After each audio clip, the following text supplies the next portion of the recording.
Republicans practice hypocrisy like it's a religion. It's such a common practice. It's ingrained in who they are. It's just a natural, fundamental element of their character. It's so much of it, it's like a fire hose that it's difficult sometimes to cover it all. And I think they hope to wear everyone down to where we just stop talking about it. I, for one, will not stop talking about it.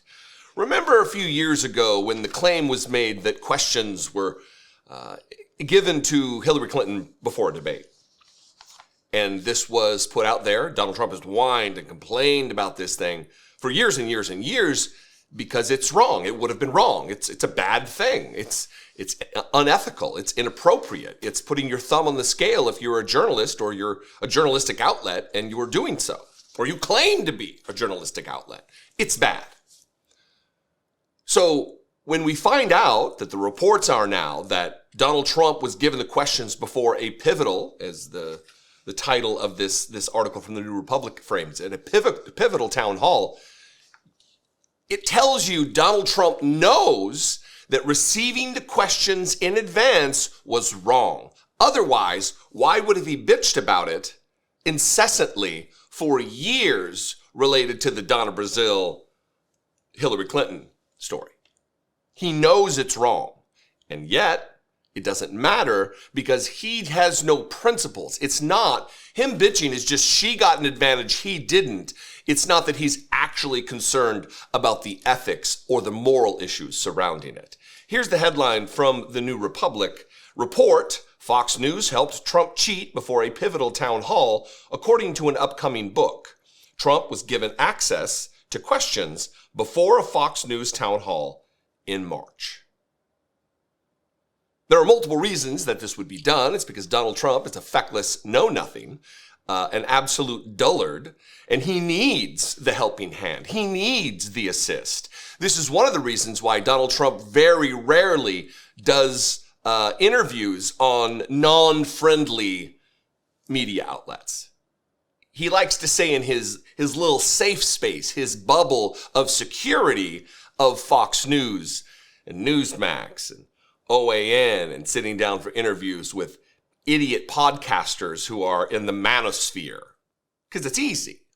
He knows who his audience is. Here's the article. A Fox News employee gave Trump's team a set of questions in advance of an Iowa town hall in January, according to an upcoming book from Politico's Alex Eisenstadt. If true, this is a blatant violation of basic journalistic ethics, and yet another blatant example of Trump's hypocrisy, given that he has accused Democrats of doing cheating at debates for years. That town hall, moreover, occurred at a crucial moment in the race. It took place as Trump's Republican rivals for the party's nomination were debating for the final time. Quote, about 30 minutes before the town hall was due to start, a senior aide started getting text messages from a person on the inside at Fox. Holy shit, the team thought. They were images of all the questions Trump would be asked and the planned follow-ups down to the exact wording. Jackpot. This was like a student getting a peek at the test exam before the exam started, writes Eisenstadt. Trump's team proceeded to workshop their answers to the questions, which touched on political violence, his business activity, and his indictments. Quote, while we do not have any evidence of this occurring, and Alex Eisenstadt has conveniently refused to release the images for fact-checking, we take these matters very seriously and plan to investigate should there prove to be a breach within the network, a spokesperson for Fox said. A couple of things here. This giving Donald Trump the exact verbiage of the questions and the follow-up questions is a remarkable stretch. It gives them strategy and limits what the other candidates got to know. It puts Donald Trump, gives him the advantage of seemingly, possibly appearing like a normal candidate and not the abject dullard and dumb that he is. The other thing is it is rich. It is just chef's kiss for Fox News to assert that we take this very seriously. We're a real journalistic outlet. We have ethics. We have morals. We didn't just pay $787 million in a defamation settlement against a voting machine manufacturer because of our lies and insistence to spread the conspiracy theory that Donald Trump actually won the 2020 election, where there was no evidence of such. In fact, the evidence pointed the other way. That's Fox News. So it's sickening that they would continue with this lie and this charade that they're an actual news outlet, and not just to even call it infotainment is a stretch, because it's not accurate information.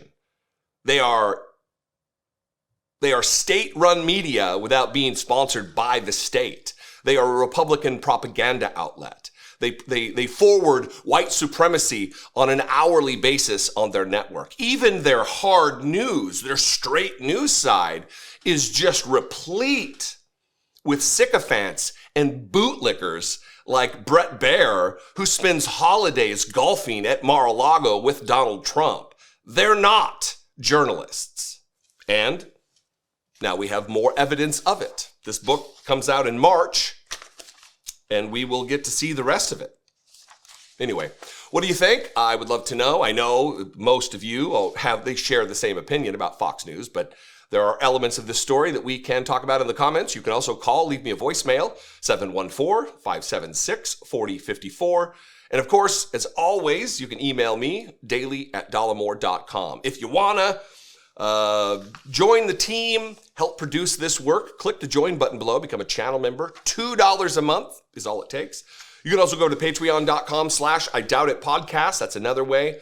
Great way to help support the work. Dollemore.com. We got a new merch store with new merch, designs, and items. That's great. Follow me on social media. I am @Dollemore. I would love to see you there. If you want to ruin your life and be miserable with me on social media, I'm @Dollemore.